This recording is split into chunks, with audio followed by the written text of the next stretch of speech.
The galaxy had known peace once, thousands of years ago, before the Vorthak came from the dark void between stars. Their ships were nightmares made real, massive obsidian vessels that absorbed light itself, moving through space like hungry shadows. The reptilian creatures inside stood 9 feet tall, with razor-sharp claws and eyes that glowed like dying suns. They spoke in hissing voices that promised only death. Commander Park Ji-hoon had seen the recordings. Every species in the galaxy had them, final transmissions from dying worlds, desperate pleas for help that never came. The Zephyrian homeworld, once home to 30 billion crystal-winged beings who created the most beautiful music in the universe, now floated as lifeless rock in space. The Maklar robots, ancient machines older than most civilizations, had their entire network shut down in a single day. Even the gas-dwelling ethereals, beings of pure energy who lived in the clouds of gas giants, had been somehow captured and enslaved. The Vorthak method was always the same. Their dark ships would appear without warning, dropping out of hyperspace, like death itself. First came the fear beams, psychological weapons that drove entire populations into mindless panic.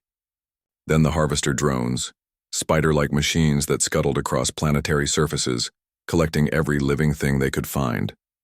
Finally, the planet crackers, massive weapons that split worlds apart to mine their cores. Park Ji-hoon remembered the day Earth received its first refugee ship.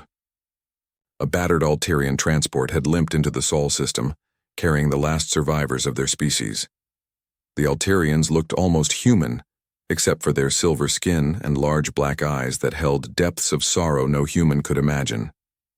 Their leader, an elderly female named Lyra, had collapsed at his feet when she stepped off the transport. "Commander," she had whispered, her voice like wind through broken glass. "You must hide.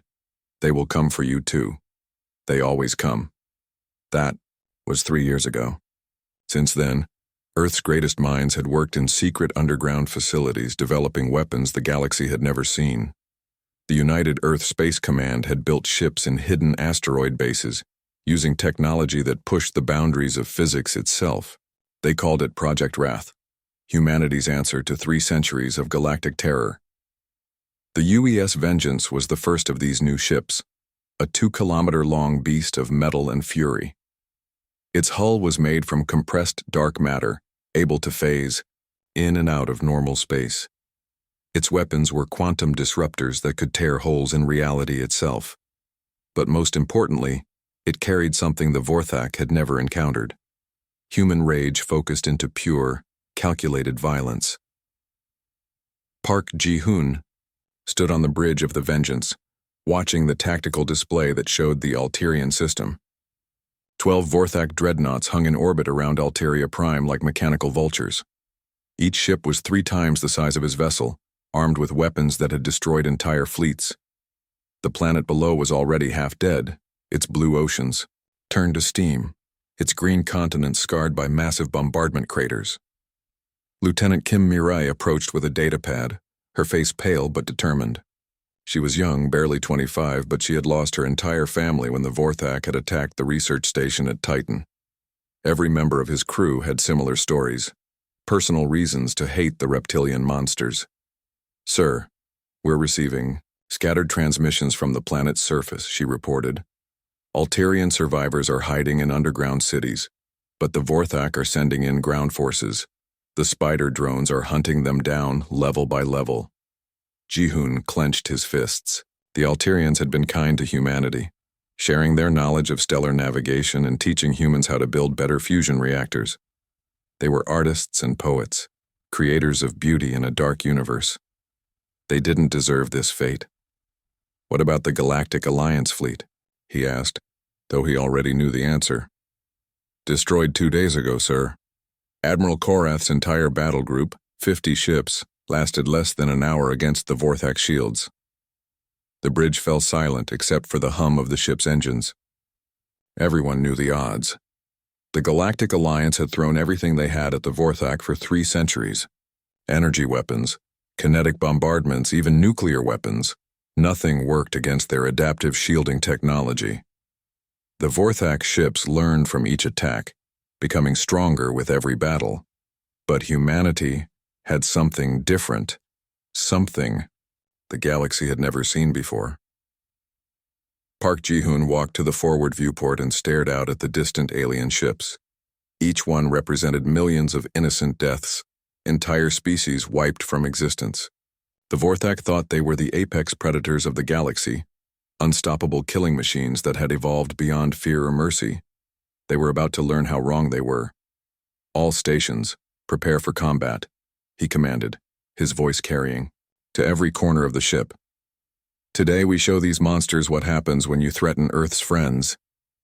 The Vengeance turned toward the Alterian system, its experimental engines beginning to glow with deadly light. The moment the Vengeance tore through the fabric of hyperspace, reality itself seemed to bend around the massive human warship. Blue energy crackled along its dark hull as it materialized at the edge of the Alterian system, like a ghost emerging from another dimension. The ship's quantum engines hummed with barely contained power, creating ripples in space that made nearby asteroids vibrate with harmonic frequencies. Park Ji-hoon felt his stomach lurch as the artificial gravity systems adjusted to normal space. Around him, the bridge crew worked frantically at their stations, their hands dancing across holographic displays that showed the tactical situation in terrifying detail. The main view screen flickered to life, revealing a scene that made his blood run cold. 12 Vorthak dreadnoughts floated in perfect formation around Alteria Prime, their obsidian hulls reflecting no light from the system's dying star. Each ship was a monument to destruction, bristling with weapon arrays that pulsed with deadly energy. As Ji-hoon watched, one of the alien vessels fired a concentrated plasma beam at the planet's surface. The beam carved through the atmosphere, like a burning sword, creating an explosion that could be seen from space. Where once stood the crystal spires of New Alteria City, now only molten glass remained. "Dear God," whispered Navigation Officer Cho Hyejin, her voice barely audible over the bridge's electronic hum. "They're not just destroying the cities, they're melting the entire continent." Ensign Lee Dongwoo's fingers flew over his sensor array, his young face pale but focused. At only 22, he was the youngest officer on the bridge, a genius who had graduated from Earth's Space Academy in record time. His parents had been killed in the Vorthak attack on the mining colony at Proxima Centauri, and that loss had driven him to dedicate his life to stopping the reptilian monsters. "Confirmed targets, sir," Dongwoo reported, his voice steady despite the impossible odds they faced. 12 Vorthak heavy cruisers, each one measuring 4 kilometers in length. Their adaptive shielding is at full power, generating energy fields that shift frequency every nanosecond. The Galactic Alliance database shows these same shields have deflected antimatter torpedoes, quantum missiles, and even direct stellar bombardment. Lieutenant Kim Murray moved to the weapons console with practiced efficiency. Her father had been a weapons engineer who had worked on the secret Project Wrath until his death from radiation poisoning. She had inherited his genius for destructive technology and his burning hatred for the aliens who had made his sacrifice necessary. Her fingers danced across the control panels, activating systems that existed nowhere else in the galaxy. "Quantum disruptors coming online, sir," Mireille announced, her voice tight with controlled excitement. "Energy levels at maximum capacity. Temporal flux cannons are charging to full power. Molecular phase torpedoes loaded and ready for deployment." The bridge's lighting shifted from white to deep red as the ship's combat systems engaged. Throughout the Vengeance, automated systems sealed blast doors, rerouted power to critical systems, and prepared the vessel for the fight of its existence. In the engine room, Chief Engineer Park Sun-ho watched as the ship's experimental dark matter reactor pushed beyond safe operational limits, its containment fields glowing with barely controlled fury. Suddenly, the largest Vorthak ship turned toward them like a predator sensing prey. It was a massive beast of a vessel, its hull covered in biomechanical growths that pulsed with organic life. Weapon pods extended from its sides like the legs of some cosmic spider, each one capable of destroying a city with a single shot. On its bridge, reptilian creatures with glowing eyes and razor-sharp claws prepared to add another species to their collection of extinct civilizations. A transmission crackled through the Vengeance's communication system, filled with the hissing mechanical voice of the Vorthak commander. The alien's words were spoken in broken galactic standard, the universal language of the galaxy's civilized species, but twisted with cruel amusement. "Another insect arrives to feed our harvester machines," the voice rasped, each word dripping with contempt. "Your pathetic vessel will burn like all the others. We have consumed 1,000 worlds and enslaved 1,000,000 species. Your bones will join the others in our trophy chambers." Park Ji-hoon listened to the aliens' threats with ice-cold calm. He had studied every recording of Vorthak communications, learning to understand their psychology. They were apex predators who had never encountered true resistance, creatures who had grown fat and lazy on easy victories against helpless prey. They expected fear, panic, and desperate pleas for mercy. Instead, Ji-hoon opened a channel to every crew member aboard the Vengeance. His voice carried throughout the ship's corridors, reaching engineers in the reactor room, gunners at their weapon stations, and fighter pilots preparing to launch in their quantum-powered interceptors. "All hands, this is your commander," he announced, his words calm but filled with deadly purpose. "Today we face an enemy that has terrorized the galaxy for 3 centuries. They have destroyed worlds, enslaved entire species, and committed acts of cruelty that would make devils weep. But they made one crucial mistake. They threatened Earth's friends." The ship's engines began to glow brighter as power flowed to the propulsion systems. The Vengeance started moving forward, accelerating toward the alien fleet with impossible grace for such a massive vessel. "These monsters think they know what humans are capable of," Ji-hoon continued, his voice rising with passion. "They're about to learn why our ancestors survived ice ages, plagues, and wars that would have destroyed lesser species. Today we show them the fury of Earth unleashed." The Vengeance surged forward into the storm of enemy fire that awaited. The first Vorthak plasma beam screamed through space like a lance of pure hellfire, its superheated energy capable of vaporizing an entire city block. Park Ji-hoon gripped his command chair as the bridge shook violently, emergency lights flashing red as the ship's defensive systems engaged. Around him, his crew worked with desperate efficiency as 12 alien dreadnoughts opened fire simultaneously, turning the void of space into a deadly light show of destruction. "Evasive maneuvers!" Ji-hoon shouted over the roar of straining engines. "Don't let them get a lock on us." Pilot Officer Nam Ji-won's hands flew over her controls, her enhanced reflexes pushing the massive Vengeance through impossible turns that should have torn the ship apart. The 2-kilometer warship twisted and rolled like a fighter jet, its experimental inertial dampeners keeping the crew from being crushed by the incredible G-forces. Outside the viewports, brilliant beams of alien energy painted deadly rainbows across the starfield. "Direct hit on our port shield array," reported Damage Control Officer Lee Min-soo, his voice tight with concentration. "Hull integrity at 85% and falling. These things pack more firepower than an entire Alliance battle group. The largest Vorthak ship, a nightmarish construct of biomechanical horror, extended massive weapon pods from its hull like the legs of some cosmic spider. Each pod crackled with energy that made the space around it shimmer and bend. When it fired, the beam that emerged was so intense it left glowing afterimages on the Vengeance's sensors. Weapons Officer Choi Hyun-woo slammed his fist against his console in frustration. "Sir, our conventional weapons aren't even scratching their hulls. The plasma cannons, photon torpedoes, even the antimatter missiles, their adaptive shields are absorbing everything we throw at them and getting stronger." Ji-hoon watched the tactical display as the alien ships moved into a perfect hunting formation, their centuries of experience showing in every calculated maneuver. These weren't just warships.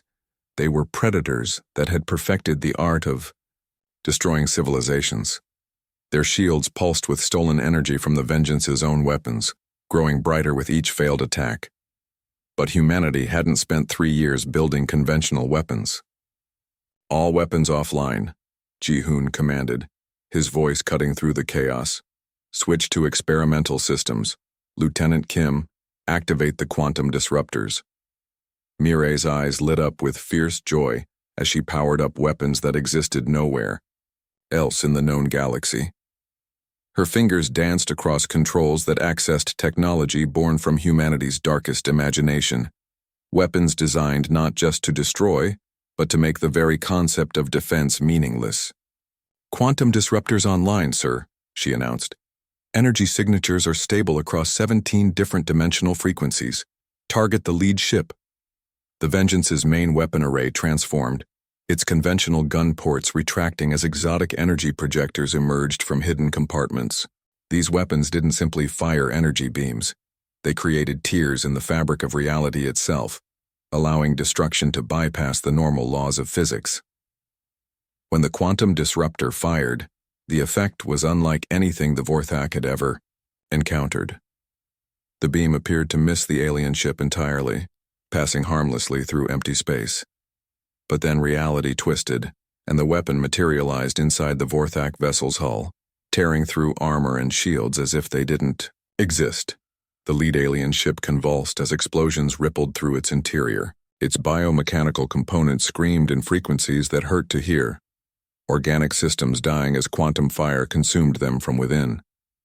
The mighty dreadnought that had destroyed 100 worlds began to break apart, its hull splitting open, like a rotten fruit. "Impossible," the Vorthak commander's voice crackled through the comm system, no longer filled with arrogant confidence but with genuine terror.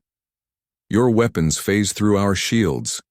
What dark sorcery is this?" "No sorcery," Lieutenant Kim Mirai replied coldly, her voice carrying to every alien ship in the system. "Just human engineering. We studied your shield technology for 3 years, analyzed every battle recording, and built weapons specifically to kill you." The remaining Vorthak ships tried to adapt, their shields shifting through frequency after frequency in desperate attempts to block the quantum weapons. But the human disruptors existed in multiple dimensions simultaneously, striking from angles that 3-dimensional shields couldn't protect against. Pilot Nam Jiwon sent the Vengeance dancing between the alien vessels with impossible grace, the ship's quantum engines allowing it to phase in and out of normal space. One moment they were directly in front of a Vorthak dreadnought, the next they materialized behind it, weapons blazing with dimensional fire. Another alien ship exploded in a brilliant cascade of energy, its death cry echoing across subspace frequencies. Then another. The Vorthak formation, which had held perfect discipline for 3 centuries of conquest, began to break apart as panic spread through their ranks. "Their command ship is trying to coordinate a retreat," reported Ensign Lee Dongwoo, his sensors tracking the alien movements. "3 vessels are attempting to break off and escape to hyperspace." Park Ji-hoon's eyes narrowed. These monsters had spent 300 years terrorizing innocent worlds, enslaving entire species, and committing acts of genocide that stained the very stars. They didn't deserve mercy, and they wouldn't receive it. "Pursuit course," he commanded. "Use the temporal flux cannons. No one escapes today." The Vengeance's most exotic weapons engaged, creating bubbles of accelerated time around the fleeing Vorthak ships. The alien vessels found themselves moving through space like insects trapped in amber, their escape velocity reduced to a crawl while the human warship bore down on them with relativistic fury. One by one, the last Vorthak dreadnoughts died in flowers of quantum fire, their hulls cracking open to spill frozen atmosphere and mechanical debris into the void. 3 centuries of galactic terror ended not with a whimper, but with the screams of dying monsters who had finally met their match. As the last explosion faded, the Vengeance hung alone in the Alterian system, surrounded by the wreckage of an Empire's fleet. The silence that followed the battle was deafening.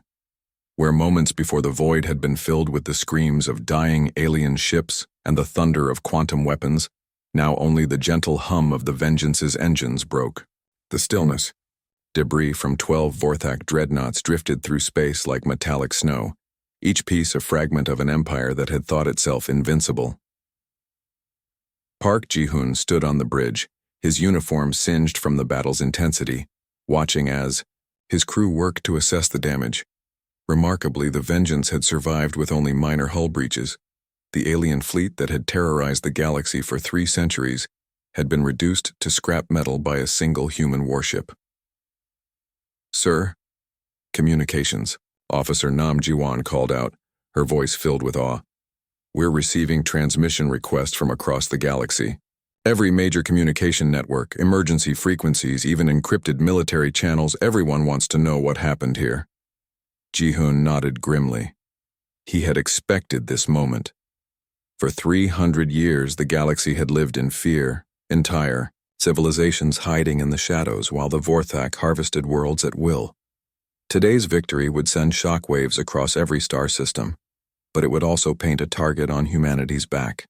The survivors of the Vorthak dominion would want revenge, and other predator species might see Earth as a threat to be eliminated.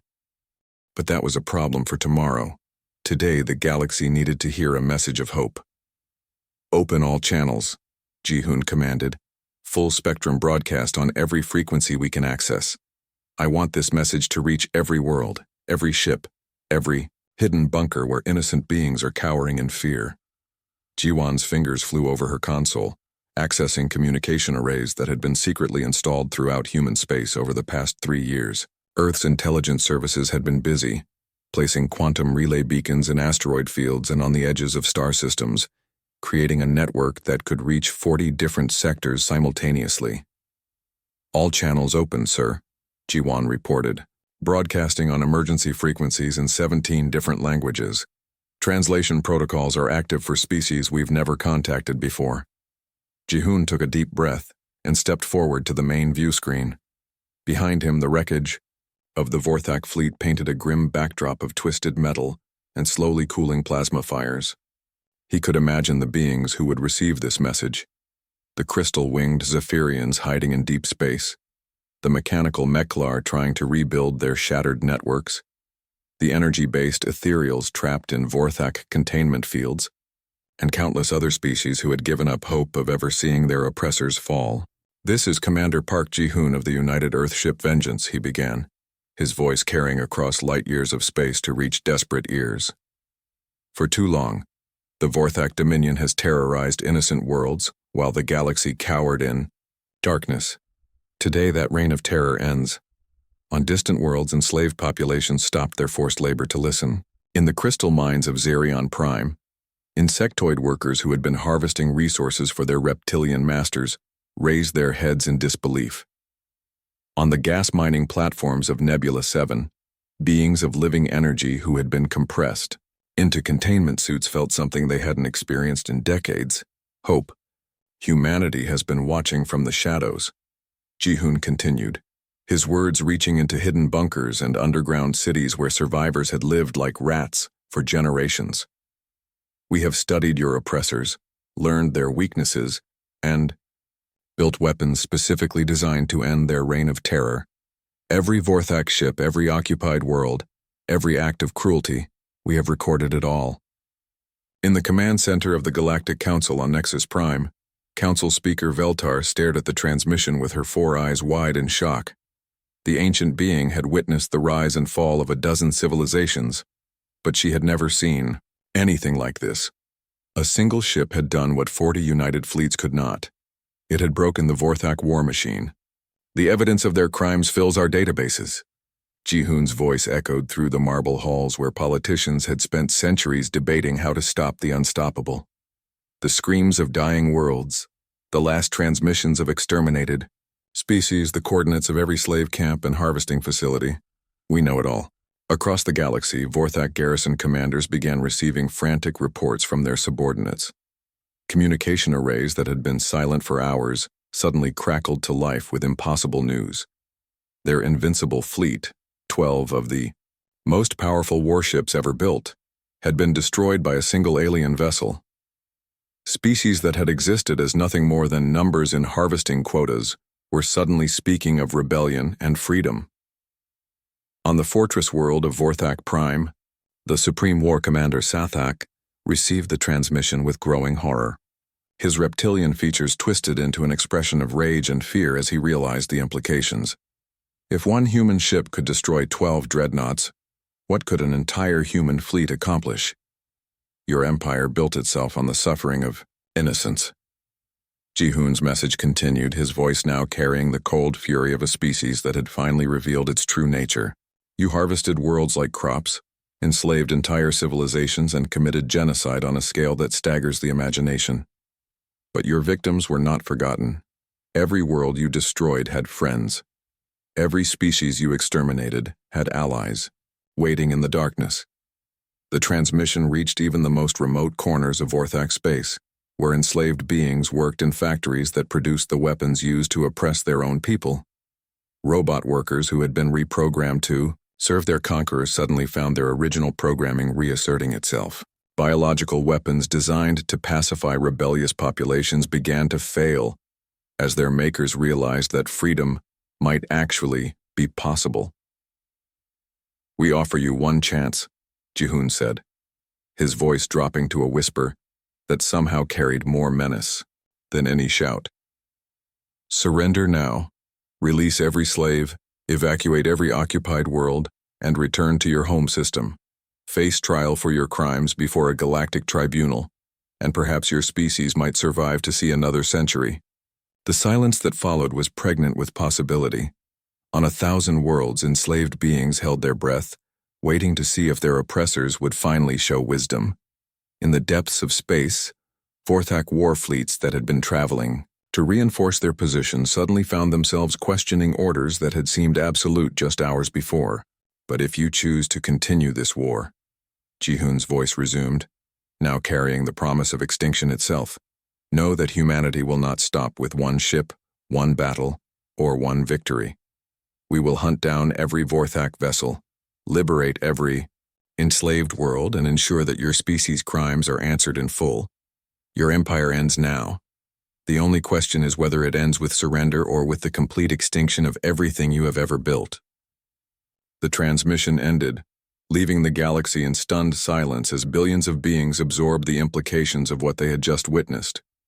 The age of Vorthak terror was over, but the age of human judgment had only just begun. The liberation began with whispers in the darkness. On the slave world of Kepler 442b, where the crystal-winged Zephyrians had been forced to mine rare minerals for 3 centuries, the first sign of change came as a distant flash of light in the night sky.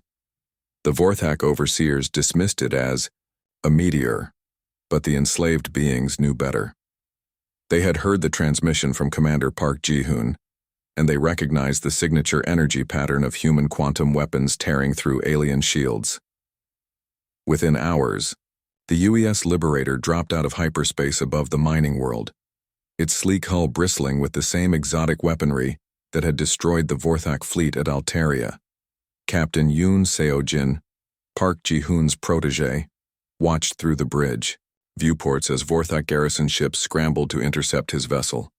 They moved with desperate urgency, their reptilian crews having learned to fear the distinctive energy signatures of human warships. "Tactical assessment," Seo-jin commanded, his voice calm despite the odds they faced. 6 Vorthak destroyers moving to attack formation, reported Weapons Officer Ko Ji-hoon. "Their shields are already adapting to standard frequencies, but they're showing signs of panic. Look at those flight patterns. They're breaking their own protocols." The human ship moved with predatory grace, its quantum engines allowing it to phase in and out of normal space like a ghost. The Vorthak weapons passed harmlessly through empty space where the Liberator had been milliseconds before, while human disruptor beams materialized inside alien hulls with devastating effect. Within minutes, the orbital garrison was reduced to glowing debris. But the real victory came when Zephyrian slaves on the planet's surface saw their overseers running in terror from advancing human ground forces. Beings who had lived in chains for 300 years suddenly found their electronic shackles deactivated by human engineers who had studied Vorthak technology for years. The crystal-winged creatures took to the skies for the first time in centuries, their songs of freedom echoing across the liberated world. This scene repeated itself across 47 star systems as human battle groups emerged from hidden bases throughout the galaxy. Each fleet was small but devastatingly effective, their crews trained specifically to counter Vorthak tactics and technology. The UES Retribution liberated the gas mining platforms of Titan 7, freeing energy beings who had been compressed into mechanical suits for decades. The UES Justice broke the blockade around the Meklar homeworld, allowing ancient robot intelligences to rebuild their shattered networks. The war that followed was unlike anything the galaxy had ever witnessed. For 3 centuries, The Vorthak had won through overwhelming force and adaptive technology. Their shields could learn from any attack, their weapons could be modified to counter any defense, and their numbers seemed endless. But humanity fought with something the reptilian empire had never encountered: absolute determination backed by weapons that defied the known laws of physics. Commander Park Ji-hoon stood on the bridge of the Vengeance as it emerged from hyperspace above Vorthak Prime, the alien empire's capital world. Below them stretched a planet of dark metal and organic architecture, its surface crawling with biomechanical constructs that served as both buildings and living weapon systems. This was the heart of the empire that had terrorized the galaxy, and now it cowered beneath the guns of a single human battleship. "Sir," Communications Officer Nam Ji-won reported, her voice tight with controlled excitement. "We're receiving a transmission from the Vorthak High Command. It's on all frequencies, full-spectrum broadcast." The main view screen flickered to life, revealing the reptilian form of Supreme War Commander Sathak. The once proud alien leader looked haggard and defeated, his scales dulled with exhaustion, and his glowing eyes dimmed with the knowledge of inevitable defeat. Behind him, other Vorthak officials huddled in what appeared to be a bunker deep beneath their capital city. "Human Commander," Sathak hissed, his voice barely controlled. We request terms of surrender.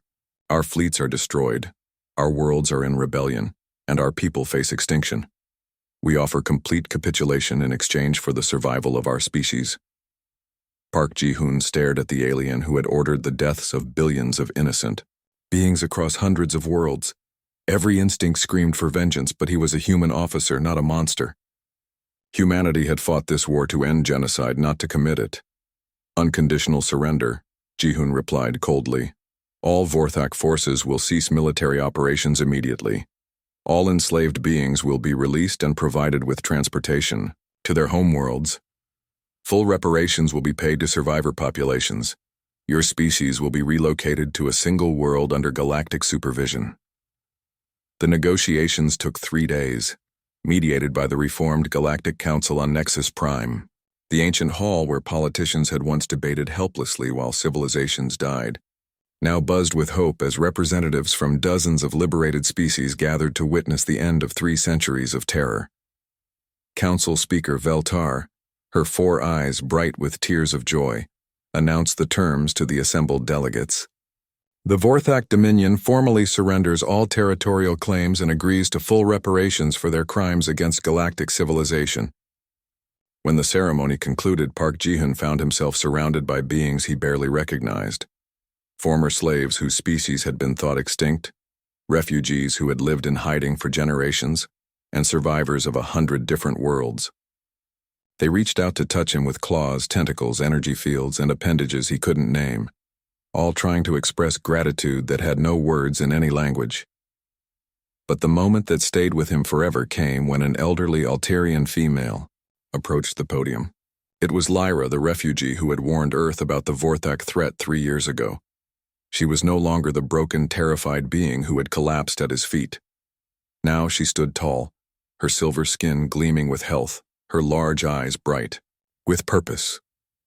"Commander," she said, her voice carrying across the silent hall, "my people have a saying. The stars remember those who bring light to darkness. The galaxy will never forget what humanity has done." As the Vengeance departed Nexus Prime for the galactic frontier, Park Ji-hoon looked back at the celebrating worlds behind them. Freed slaves were returning to homeworlds they had never thought to see again. Ancient civilizations were rebuilding from the ashes of oppression. Children were being born who would never know the fear that had haunted their parents. In the darkness between stars, other predator species watched humanity's ships patrol the void and reconsidered their own ambitions. The age of easy conquest was over. The age of human guardianship had begun, and the galaxy was finally safe. The Mao,